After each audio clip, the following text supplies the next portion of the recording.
محرم میں بعض وہ کام جو نہیں کرنے کے وہ کون سے ہیں؟ ہمارے ہاں محرم کو دیکھتے ہوئے حضرت حسین رضی اللہ تعالیٰ عنہ جو ہمارے ایمان کا حصہ ہیں، ہمارے سر کا تاج ہے، کیونکہ رسول اکرم صلی اللہ علیہ وسلم کی آنکھوں کی ٹھنڈک ہے، پیغمبر کے وجود اتھر کا ٹکڑا ہے، حضور اکرم صلی اللہ علیہ وسلم ان کو جنت کی خوشبو فرما رہے ہیں، جنتی نوجوانوں کے سردار فرما رہے ہیں، تو وہ کیسے ہو سکتا ہے کہ ہم حضرت حسین رضی اللہ تعالیٰ عنہ سے محبت نہ کریں؟ حضرت حسن، حضرت حسین، حضور کی دیگر اولاد، ہم سب سے پیار کرتے ہیں، پیغمبر کی چاروں بیٹیوں سے پیار کرتے ہیں، نبوت کے 3 دامادوں سے محبت فرماتے ہیں۔ 3 داماد میں اس لیے کہہ رہا ہوں کہ رسول اکرم صلی اللہ علیہ وسلم کی ایک بیٹی زینب ابو العاص رضی اللہ عنہ کے نکاح میں تھی، حضرت رقیہ عثمان کے نکاح میں تھی رضی اللہ عنہما، جب فوت ہوئی تو حضرت ام کلثوم حضرت عثمان کے نکاح میں تھی، حضرت فاطمہ الزہرا علی کے نکاح میں تھی رضی اللہ عنہ۔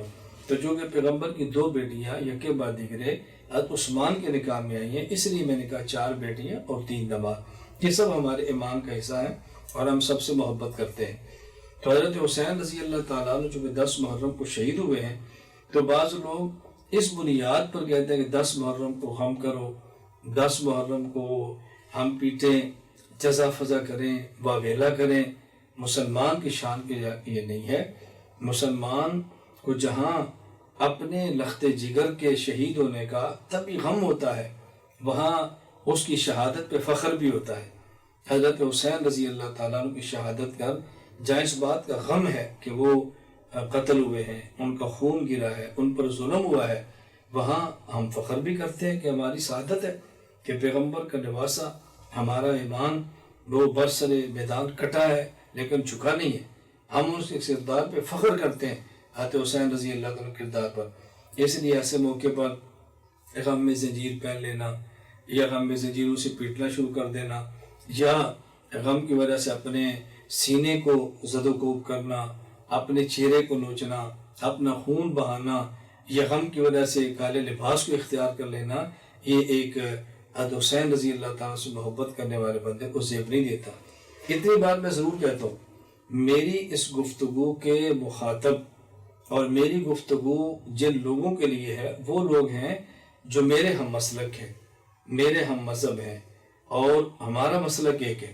ہاں البتہ اگر کسی کے مسلک میں کالا کپڑا پہننا عبادت ہے، یہ ان کا مسئلہ ہے۔ اگر کسی مسلک میں پیٹنا عبادت ہے تو ان کا مسئلہ ہے۔ زنجیر زنی اگر عبادت ہے تو ان کا مسئلہ ہے، وہ جانے، ان کے علماء جانے۔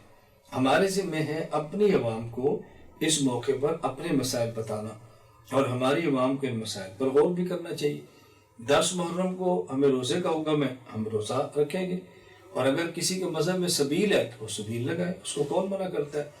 میں محرم کے حوالے سے ایک چھوٹی سی بات کہتا ہوں، اس کو بہت توجہ سے سمجھیں کہ 10 محرم کو جن کا مذہب پیٹنا ہے، ماتم ہے، کالا لباس ہے، سبیل ہے، وہ کریں۔ جن کا مذہب روزہ ہے، صبر ہے، اپنے بچوں پر خرچ ہے، وہ کریں۔ بس اس بات کا خیال کریں کہ اپنی عبادات اپنے پیسے سے کریں۔ ہم اگر روزہ رکھتے ہیں تو ہم افطاری کے لیے کسی دوسرے سے چاول نہ مانگیں، ہم افطاری کے لیے کسی اور سے بھیک نہ مانگیں۔ 10 محرم کا اپنے اہل عیال پر وسعت سے خرچ کرنا ہے تو کسی سے مانگ کے اپنے بچوں کو نہ کھلائیں۔